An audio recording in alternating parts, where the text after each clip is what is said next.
Bada bing, bada boom.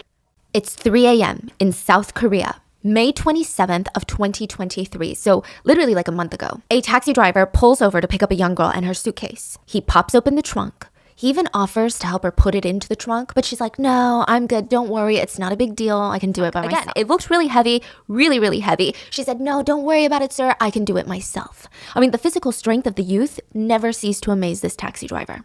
Strange girl. She looked like what? A middle schooler? A high schooler at most. She looked really young.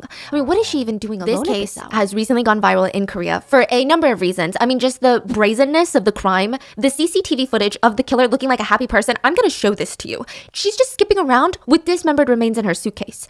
She's got a cute little bob, and it's almost bouncing about. People say it's so unsettling because she has this childlike mannerism to her, this energy to her. There's dismembered remains in the suitcase. But also, the fact that the killer was stated to have an unhealthy fascination with serial killers and an obsession with true crime documentaries.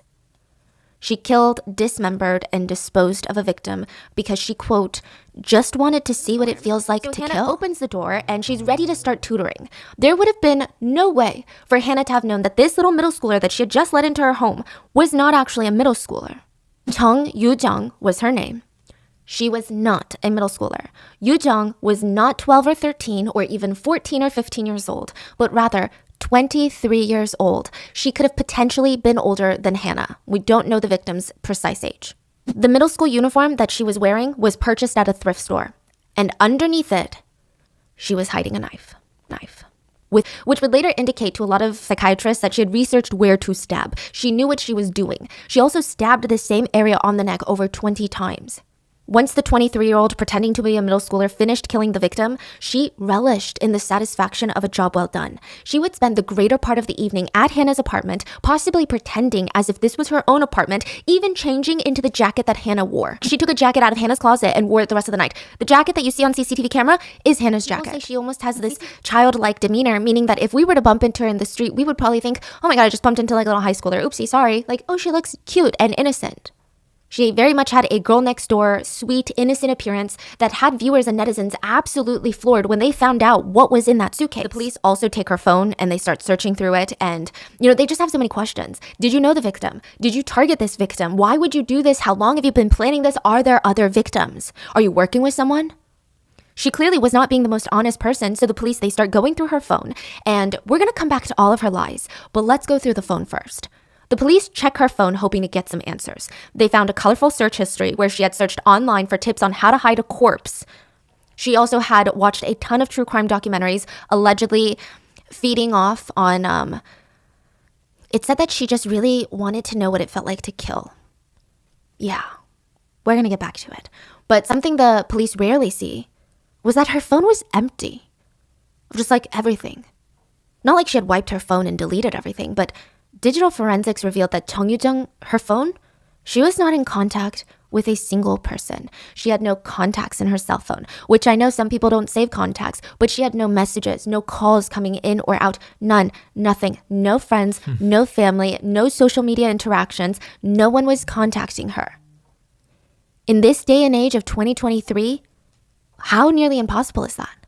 She was truly almost like a ghost. Chung Yu-jung was born in 1999, very young.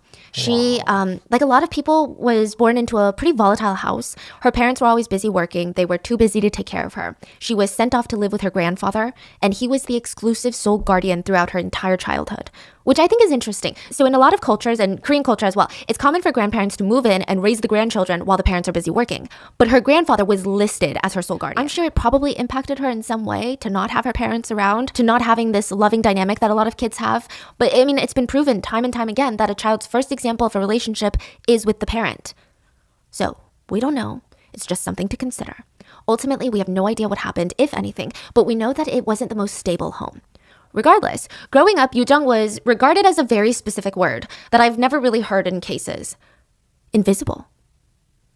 Not just quiet, not just shy, not just introverted, but invisible. Her former classmates said if you said hi to Yu-jung in the hallway, like if you waved to her in the hallway, she would never say anything back. She wouldn't even smile back. She wouldn't nod in acknowledgement. She wouldn't even wave back. She would basically just ignore your existence. They said that Yoo-jung never spoke or replied to any of her classmates. So if you were a classmate and you were asking her a question and she knows you're asking her a question, the room is silent and you go, hey, Yoo-jung, can you pass me that? She wouldn't even look at you. She would not respond to you. If it was an elder, like a teacher, authority figure, or even a neighbor, if they asked her a question, she would avoid eye contact and answer just yes or no. Outside of school, Yoo-jung never even left her home. Neighbors reported almost never seeing her out, walking around, hanging out with friends, going on walks with her grandpa, inviting friends over, nothing. To a lot of speculation, former classmates also stated Yoo-jung was absolutely never bullied. So as far as we know, nobody picked on her. Nobody forced her to retreat into her shell and go unnoticed. Nobody verbally, physically hit her. Nobody bothered her because she wouldn't even wave back at you. It's like she would just float through her childhood like a ghost. This seems to be like a choice that she made for whatever reason. She would be so good at being unnoticeable that she could walk into a room and no one would look up or even hear anything. Her presence was unknown. She was unseen. She was unremarkable in almost every way.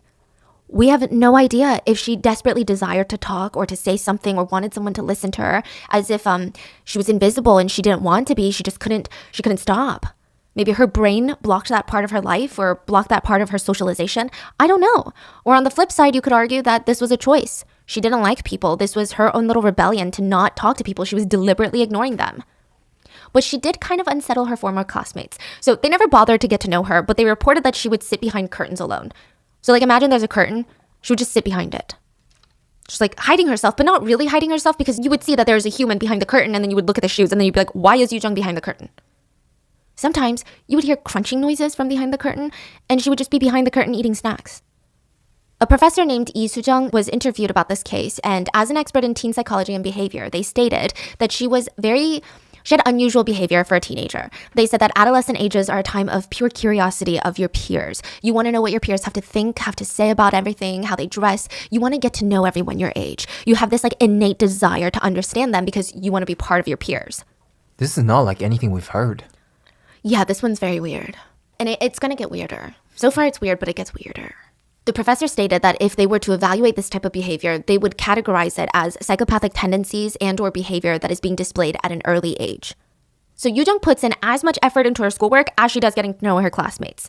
Another thing that stood out to former classmates is that Yoo-jung was never angry. She was never upset. She was never depressed. She never had this like passion against everyone like, oh, I don't want to talk to any of you guys because you don't understand me. I stand out. I'm different. She never had that. She just seemed so utterly neutral about everything, so incredibly passively indifferent.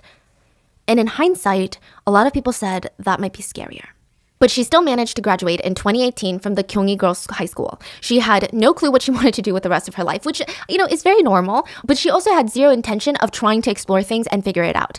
After she graduates high school, Yoo-jung had no social outlet. She had nothing on her schedule that would force her to interact with people, with teachers, like high school did. Like she doesn't have college. She has become totally disconnected from society the day she graduates high school. She would stay in her room all day, no connection with anyone. She would tell her grandfather that she was holed up in her room studying for the public government official exam. But it is clear Yoo-jung used this as a delay tactic, an excuse to have in her back pocket if her grandfather ever noticed that she has no social life, that she's not getting a job, that she has no plans for her future. She would just milk the crap out of studying for this exam for the next 5 years. Every day it was, Grandpa, I'm studying for the entrance exam. She was receiving financial support from her grandfather while she studied. He expected that she would pass and afterwards she would find a job and she would get paid and hopefully pay him back for all the hard work that he's done because he's a grandfather now. And I'm sure that there were even moments that the grandfather was proud of her because she never spent time hanging out with friends or just doing nothing. She was always studying. She seemed so dedicated to her studies. Now, if you think that he's in on it or gullible or that he should have known, it's a different generation. He didn't even know that you needed to have a college-level proficiency in English to even qualify to take the exam, which Yoo-jung was clearly not proficient in English, and that's kind of something that is pretty easy to tell, and it might be why she chose her victim. Now, we're going to circle back to that. In 2017, Yoo-jung applied multiple times for a job as a golf caddy. She submitted her resume and wrote, "After leaving high school, I started preparing for the college entrance exam. I enjoy being active and meeting other people, and I really want to try this role. Thank you." But once she got a call for an interview, she did not say a single word. Even when the interviewer asked her standard interview questions, it was silence on the other line. Silence. She refused to talk. The recruiter was so confused because she's like, "You applied for the job. Why won't you talk? Because you applied for the job." It didn't look good in the recruiter's eyes, and of course, she didn't get the job. But when she found out that she was rejected from the position, she went as far as to call them back and curse them out for their decision. She kept demanding to know why. Why was I rejected? And they didn't really want to tell her because, well, you were strange. You didn't respond to any of the questions. We thought you were a little weird. They didn't want to say that. So they just said, oh, well, we're looking for an English speaker and you're not proficient in English. It is speculated that Yoo Jung started developing a hatred for those who were good at English, and maybe this is why she ended up online searching for English tutors to murder. Wow. Her victim, Hannah, was a young, successful, accomplished university student at a prestigious school who was also an English tutor. She was everything that Yoo Jung was not, and that may have been why she was targeted. Now let's talk about her true crime obsession. But first, why was she even obsessed? Because of the lack of any contact on Yoo Jung's phone after she was taken in by the police, the word hikikomori has been coming up in discussions about her case. And quick disclaimer, I don't think that Yoo Jung was, but there is a connection. We've talked about this previously on the Japanese serial killer cases that we've covered, but since there's been like over a year, let me give you a refresh. In Japanese culture, there is a phenomenon right now where adolescents and young adults have become very reclusive. Usually after graduating high school and into their adult lives, they will live in basically voluntary solitary confinement, usually in their parents' home. Some of them will go years without even talking or running into their own family members that they live with in the same apartment. Not massive white house with a west wing and an east wing. I'm talking a 3-bedroom apartment. Many of them stated they will coordinate their comings and goings out of their room to not run into a single human being. Sometimes these people will also go decades without seeing anyone outside of their immediate family members. Now, according to the Japanese Ministry of Health, Labor, and Welfare, but the Japanese government has defined it as the state of avoiding social engagement, education, employment, and friendships with generally persistent withdrawal into one's residence for at least 6 months as a result of various factors. So while it's pretty difficult to get exact numbers, estimates say that there are at least over 1 million hikikomori in Japan alone, probably close to 1 million in South Korea, and potentially millions in China. And it's become such a problem for Japan and really everywhere else. But the Japanese government even released a guide for the hikikomori on what to do in the event that their parent passes away. Oh, for them. Yeah. Because there was a case where a hikikomori, his mom had passed away in the house and he did not report her body or do anything. And I don't think that Yoo Jung is one of them. And I want to clarify that hikikomori are not dangerous people. Yoo Jung is not one of them. I mean, she could go out. She liked to take her little walks in the park. The only same consistency that they have is that they had no social interactions with people. There is a Redditor who wrote, if something forced me to go outside, like a sudden fire inside my house, I would be unable to step outside into the world. Another Redditor said, see, it sneaks up on you. You think it's okay for a month, and then you do it for 6 months, and you think it's not that bad. Then you do it for a year, and then 2 years, and then you realize that all of your peers are light years ahead of you economically, socially, mentally. You feel like there's no way you can even try to catch up now.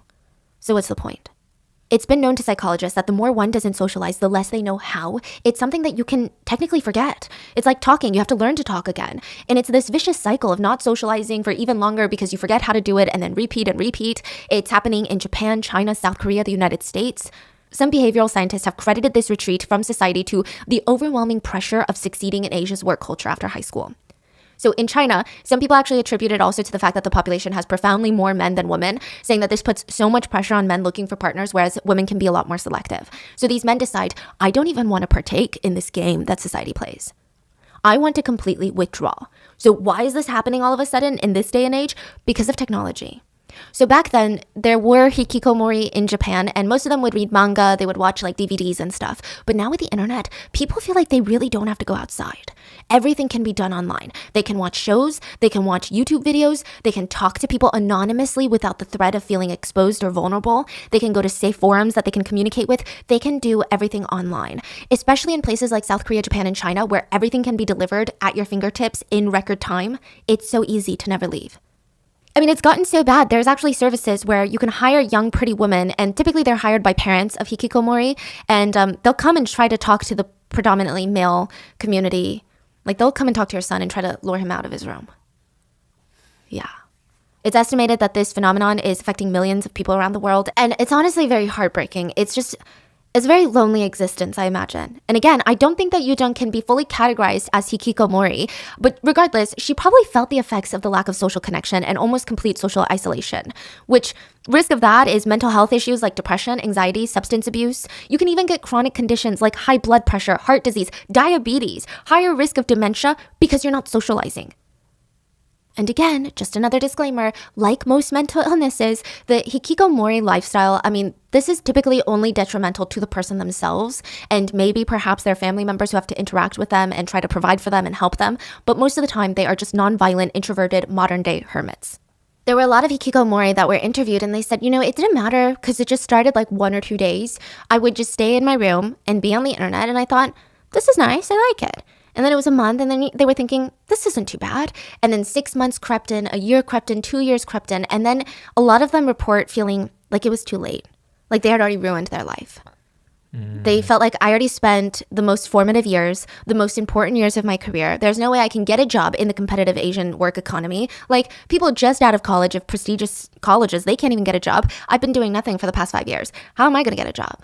A lot of them report deteriorating health, a lot of weight gain, and when you're in your room and eating cup ramen all the time and just staring at your computer, a lot of them report having a lot of acne, and that would just prevent them from going out even more. They felt awkward around people. They felt like everyone was staring at them weirdly. They just felt like they didn't fit in, and the longer it went on, the harder it was to reintegrate back into society. And so most of them just thought, I'm just going to stay with my computer. That's it. That's what I'm going to do. And Yoo-jung was kind of like that in the sense that she was obsessed with her computer, with her electronics, and she was primarily obsessed with consuming true crime documentaries. Now, I know that most of you guys that are listening to this episode because you have an interest in current events and or true crime itself. Now, I can't speak for you guys, but that's how I started. I would watch a true crime documentary and I had nobody to talk about it with, and I just wanted to talk to someone about what I had seen, what it made me feel, how it made me think about the world, how it made me think about the justice system, and I wanted to share these like thoughts and stories with someone. But I think like if I really look back on why I started watching these documentaries years and years ago, it kind of made me feel like I knew what was out there. Because like it makes me feel like I know what kind of evil is lurking in the shadows. I know what kind of people, scary people are out there. So maybe I can prepare myself and understand some of the warning signs. So it made me feel like I was being proactive in my safety. It felt like it was safer to know than not knowing what kind of evil existed. And it eased a little bit of my anxiety. Like that's kind of how I felt. And I read a lot of comments in here that say very similar things. That is not what Yoo-jung got out of it. She fixated on the killers of each documentary and she asked herself, I wonder how they feel. I wonder how it felt for them to kill. And unlike most of us, she did not have a healthy human level of curiosity where we have other interests in life. Yoo-jung did not care to even watch documentaries about cases of injustice or about all these cases that have gone unsolved that need people's attention or to help bring justice to all these victims' families. She literally watched these documentaries for inspiration. How do we know this though? So they found a bunch of true crime in her phone records, like shows, like digital footprint, and that is what a lot of psychiatrists believe. And she said that she wanted to feel what it felt like to kill. So as of right now, she's being labeled as someone who is so obsessed with true crime that she killed someone, just to feel how it feels to kill. A couple of psychiatrists said, we don't know that for sure. We think that a lot of us are connecting these dots because as a society, we feel better knowing, like kind of what I just said about true crime documentaries, we feel better knowing that there's almost a reason. When we don't know, it makes it scarier. So we're going to get into all of that. But anyways, she escaped her reality to exist and relish in the reality of being a murderer. She would eventually become so engrossed, allegedly, so obsessed that she had made up her mind and she was going to kill to see how it felt. And I did not kill this girl. I was just hired to dispose of her body. I am not the one who killed the victim. Someone else did it and I'm just helping because they promised me something in exchange. What would they promise you? I was promised Hannah's identity. She's saying, I just wanted to commit identity theft and identity fraud, not murder.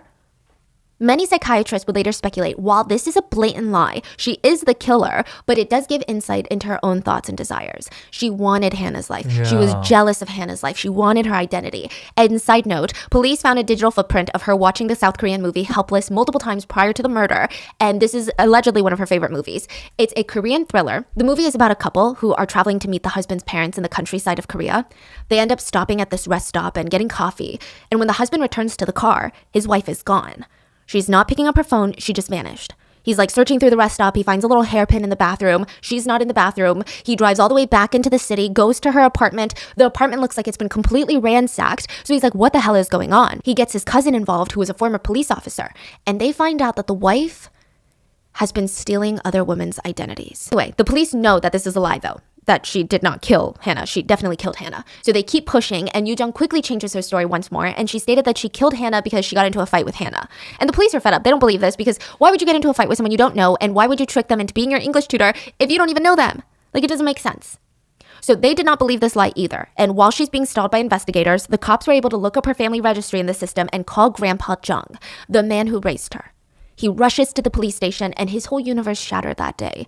This was his only family. He raised her like his own daughter and he felt like a complete and utter failure. How could he have failed Korea so badly by raising a killer? Grandfather Jung rushed to the station and the police asked him to talk to his granddaughter to get the truth. He cried as he begged his granddaughter to confess to her crimes. He pleaded with her, just admit your sins. For me. Do it for me and my integrity. And she had given her grandfather nothing except a lifetime of pain. And Grandpa Jung had given her absolutely everything. This was the least that he could ask of his granddaughter. And Yoo Jung confessed her crimes. I don't know if she did it for love for her grandfather. I don't know if she felt like, this is it. I'm going to have to fess up. I don't know what it was. Grandpa Jung would later be interviewed as he was hounded by the South Korean media. And he reported, I feel really sorry for the bereaved family because I'm a sinner who raised my granddaughter wrong. I never expected this situation. I never even imagined So it's safe to assume that Yoo Jung was just a bad apple. Grandpa Jung was potentially just another one of her victims. When Yoo Jung confessed to the police, she cited her motivation as, I just wanted to experience murder. I just wanted to know what it feels like. She said that she had been planning this murder since February, so a full 3 to 4 months. And with a confession and a crime scene full of illuminating evidence, the authorities prepared for her prosecution. She was officially charged with murder, damaging of a body, dismemberment, and a third charge of body abandonment, scattering of the remains. On June 2nd, around 9 a.m., before appearing before the prosecution, she said 2 short sentences as the media questioned her for her crimes. She said, and I quote, I was out of my mind. Like I didn't have my right mind. I'm sorry for the victim's family. She also ended her press interview with, thank you, which professionals believe that she copied from past criminals' interviews, behaviors, and attitudes. Yeah. So Why? a lot of killers. She act weird? Yeah, a lot of killers in documentaries, they'll give press conferences and end it with a thank you in Korea. And I guess the way she said it didn't feel natural. Kind of felt like mocking behavior. Not mocking, but copied behavior. This pathetic attempt at appealing for a lower sentence. They said that she was using her childlike innocence or her youthful facial features to try and get away with murder. Her results from a test that measures psychopathy was released 4 days later on the 6th. The psychopath test was created by a Canadian psychologist, Dr. Robert D. Hare, in the 70s. It's called the Hare Psychopathy Checklist, and it asks 20 questions that are supposed to hone in on your true nature. Professionals allegedly use it to assess cases of psychopathy, and it has even been described as the single best predictor of violent behavior currently available.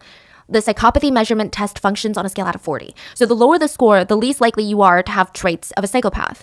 So psychopaths, they typically score on average of 25. That indicates a very likely tendency to be a psychopath. I think normal people fall around the 5 or 6 range. They said if she hadn't been caught on her first kill, there's almost 100% chance that she would have killed again. I can see that. But the fact that the way she did it for the first time, it's so stupid. Yeah, so I think that's where a lot of people say the grandiose sense of self comes into play. A lot of these psychopaths sometimes overestimate their intelligence and ability to accomplish things. Is the speculation? Because she did seem pretty confident in that CCTV video. It doesn't make sense. Doesn't make sense. Now, another criminal psychology professor chimed in to state that they believed Chung Yoo-jung is a pathological liar. The professor even goes as far to speculate that everything Chung Yoo-jung has stated so far, her obsession with true crime, her wanting to feel like what it's like to kill someone, all of that is a lie. All except for the fact that she killed Hannah. That is the only thing that they think we should take as fact. Nothing else should be considered. The professor claims we might not even know how meticulously she's been planning or how far in advance or even what her final goal was. I'm sure that there will be more developments, but I don't know. What are your thoughts on this case? I do think, and I'm obviously biased because I'm someone who is deep in this true crime world, but I think it's like the argument of video games. I don't think that there's any piece of media that can get someone to kill. Yeah. And I think the way she went about it and just her callous nature in that CCTV footage, it's just very unsettling to know that she had just killed and dismembered someone. What are your thoughts? Let me know in the comments, and I will see you guys on Sunday for the main episode. Please be safe. Bye.